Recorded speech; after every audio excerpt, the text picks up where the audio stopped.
Nhasi tabuda takananga kuEpworth kunonzi kwaDhonoroko kuna mai vane mwana wavo mukomana avashungurudza avanetsa vari kuda kuti tinge tinoona nekukurukura navo. Aiwa, imi garai pasi muzvinzwire nyaya inotevera zvizere. Munonzani naye mukuru? Inonzi Daniel. Daniel wani? Ndonzi Daniel Saidi kana kuti Colin Saidi kana Daniel Mambe ndo sini mikwazi kuyanga corona. Alright. Une makore mangani? Nde 30 years. 95. Date of birth? Date of 24. 24 July 95. Alright. Okay. Kana kuti madzibabani? Madzibaba Benjamin kana kuti Elijah kana kuti Michael. Ndio watumwa wangu kwanje. Watumwa akauya kore. Red Gabriel Page. Kana? Gabriel Page ndo ndotaura naye. Gabriel Page. Na Joan Jay. Joani upi wani? Iye au amunoti uvuzi jena. We dress white. We ani mukanzi kuti ani zuda. Ni ndebvuzi dema. Ndio ndotaura naye. Kwanzi chichiri kunetsa hanzi munoya nembiya mune madziwa nepiko mbiya nezvinhu zvamune muchingouya uya pamba.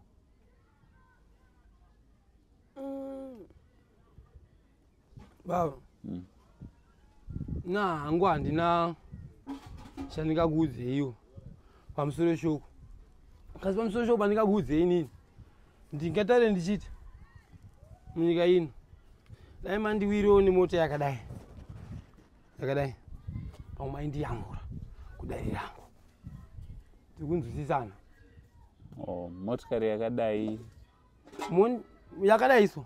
Alright, tauya nayo iyi yekudii yangu inini yekudhiraivha inini. Alright. Sei ndadaro baba ndine kurotekwa ndikaita baba ndakaroteswa iri nyoka yabva uku kumadokero uku. Kasi nyoka inonzi Diablo ameniziva kuti mhuri yeZimbabwe vakamboionawo here nyoka iyoyo. Nyoka iyoyo yakanzi yakadzingwa kudenga uku naMwari paagere ejairo akaidzinga zvakanzi hanzi Satani arangwa panyika. Makaziziva kuti paakarangwa akadzingwa achienda nekupi? Saka ine zvakandigara baba zvikuru ndangotaurawo zvangu handizidangu zvakawanda. Nyoka iyoyo ndio inotika pawapenyu baba. Ndio saka muchiona wano achinzi uyanzi asiya murume wadi wasire murume wagariwa nemadhimoni baba. Nekuti kune iri kunokaniso futi munyika yangu yechi irugari. Ndandokumbirawo baba wo munditengerewo motikari. Muweni motikari yakadai. Maisa yemakenya pomodai mapedza muri Zimbabwe. Pamwe ndingagonewo kudai iroro kugara ndichigara nemi ndichikuona. Musabvunze ndikumbona nyika ino chete Zimbabwe. Nditona nyika yose zvandikagara pana.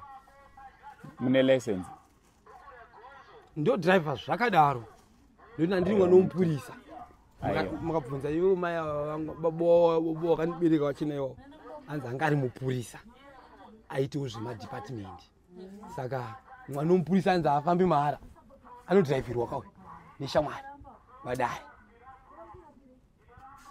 kudhiraivha imakudzwa. Chekutanga mhuri yeZimbabwe ingada kuziva kuti munonzi mai ani uye mukomana uyu watanga tichikurukura naye anonzani uye chichenyi? Ini ndinonzi mai Daniel.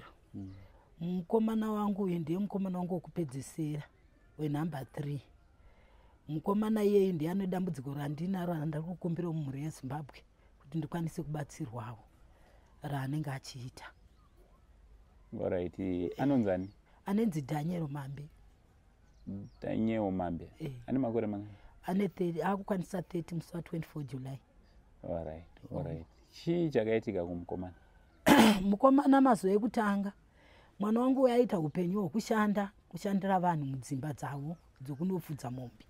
Anambobvira akaenda kubasa rinoshandwa nevamwe.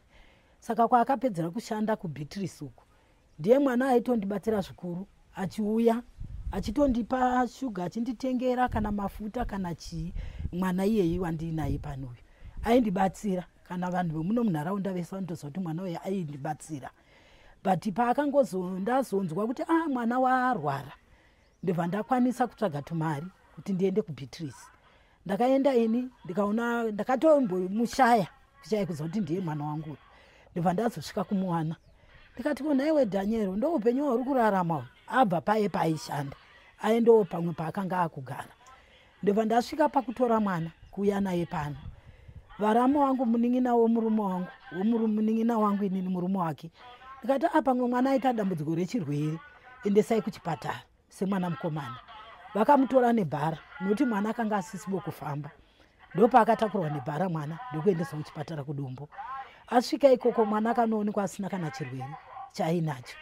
Mwana ndokungopiwa mapiritsi ndokudzoka pano, zvikanzi idambudziko rechikafu. Mwana haana chikafu kwaanga akuchiwana semunhu angasiya basa. Ndibva auya pano pamba ndokutanga amai vangu semunhu inini ndiri pamushonga, ndibva ndakutanga ndinoita basa rokuenda kunotsvagawo zvokurarama kuairport, zvokuti anenge ati uyai mundiwachirondo wacha, uyai muito zvidhina kana chii, ndichiita kuti vana vaone kudi kurarama. Saka ndakatanga kugara nemwana wangu pano ndione zvaakuita manje. Mwana akuita crow kuseri kwemba uku, ndichandokuratidzai paainyora so woita muchinjikwa wotanga kuti naiwe uri kuzviona kupi, zvikanzi aiwa inini amai ndinoshandira ndinonamata. Wotora matombo, wotutukidza matombo, wotora mabhodhoro, woisa bhodhoro apo, woita zvimwe zvinhu, wotora mabakatwa musango reresearch, ouya achibayira bakatwa so rimwe banga rakadai uribayira. Ndotora amai vangu ndoudza vanhu ndoenda kunorasa murwizi kuti mwana uyu vedu zvaachatouraya pano ko zviri kubva kupi, zvese zvaakaregera zvokunamata zviya. Saka iko zvinoakutora zvinhu zvomusango zvandichaenda kunokuratidzai kuti muchione chandakaona ndapinda mumba. Akambotanga kutora tsvimbo yaanga akarembedza mumba umu, akaisungirira nejira rine ruvara noruchena nejira dzvuku, akaritenderedza akaita kusunga kudai. Ndichipinda mumba mava handipinde noti ndinorambidzwa, chinzi mutsvage imba medu mune mevakomana. Saka ipapo ndinopinda panguva yaanenge asipo, ndobva ndapinda ndoona ko tsvimbo yakamiswa iyi zvabva kupiko? Amai we, mwana uyu zvaari kundiparira pano ari kunditorera mhepo, ko zvinhu izvi ari kuzvaona kupi? Saka ndakaudzawo vamwe vakanga vachivaka pamba panext ninapa, ndobva ndavataurira, ndopavakabva vamuona. Ndikati vedu muvhumburei Dhaniero uyu kuti aite sei arase zvinhu zvaatora izvi.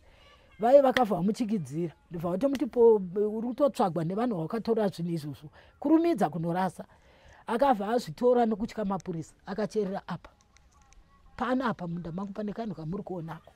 Ndopaakacherera ndobva afuchira kuti vanhu vai vari kuuya.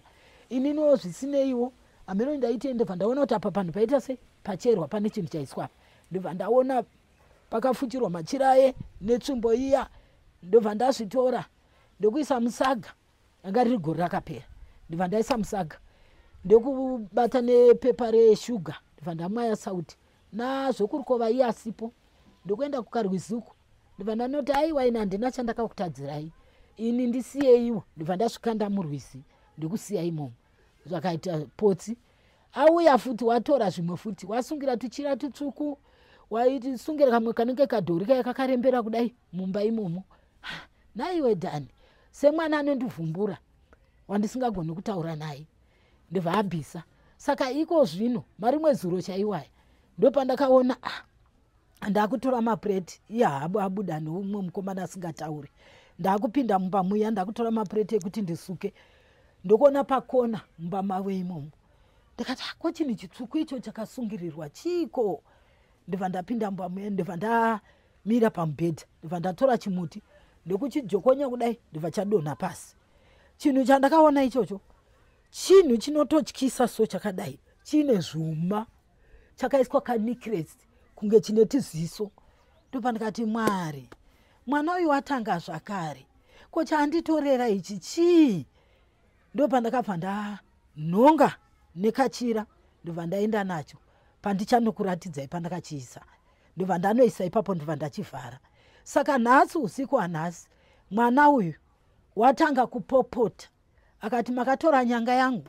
Kutora nyanga yangu inini kundiisa muhari, makaenda kwaMurewa mukanondiisa muhari kundireverera, iko zvino ndichibayiwa netsono zvakawandisa. Ndoda kukutemai nedemo, ndikutemai gumbo iroro, ndione kuti muchararama sei. Ataura zvakawanda kubva kuma8 kusvika kuma2, mwana achitaura achiita mutsinda, achirova mudhuri sedzimba dzakabatana kudai. Ndobva ndasvika inini ndamuka kuseni kuna handina kukwanisa kutaura naye, ndiye amuka akatsvaira kudai, zvokuti kana mukamona achiita chinhu munoti mwana uyu haana chimwe chinhu chaanoita pamusoro peupenyu hwake. Ndamuka makuseni ndibva ndakumubvunza ndiri pamukoti, naiwe Dhaniero, sei watadza kundirarisa? Zvikanzi ndenge ndasvikirwa naambuya nehanda. Inini ndina ambuya nehanda vanosvika pandiri. Ndina ambuya avakamwenje vauya, ndo vanga vachindiudza vachinditaura kuti mweya wacho uya pandiri ngozi, zvakawanda zvisinganzwisisiki zvaari kutaura. Ndikati ho, saka inini ndakwanisa kumudza kuti Dhaniero, kuri kuuya mukwasha wako, ari kuuya nhasi pano, varida kutokuona. Saka mamona agere kudai, anga achiti mukwasha wange ndiye ari kuita sei, ari kuuya. Ndibva ndamuti itogara pano, ndamisa mushamwari yake yanga yatoya kuzongomuona anogara kwaanogara.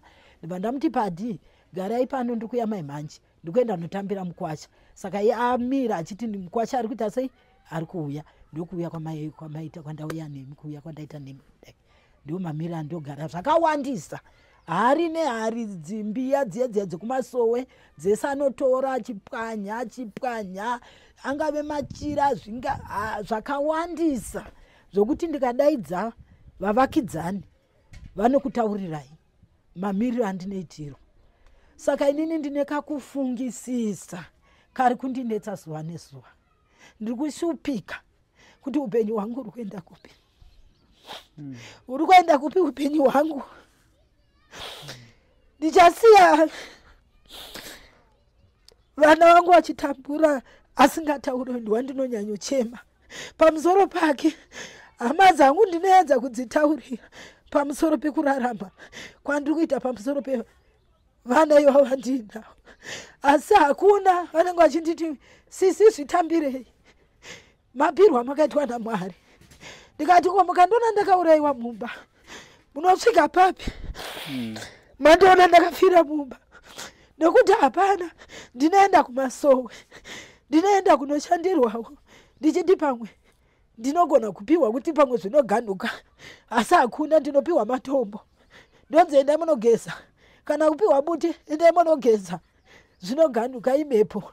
Ndinouya pano ndoita saizvozvo, ndikuona zvinhu zvacho zviri. Haafambe nebhutsu mwana uyu, anofamba netsoka semaonera muri kumuita aya.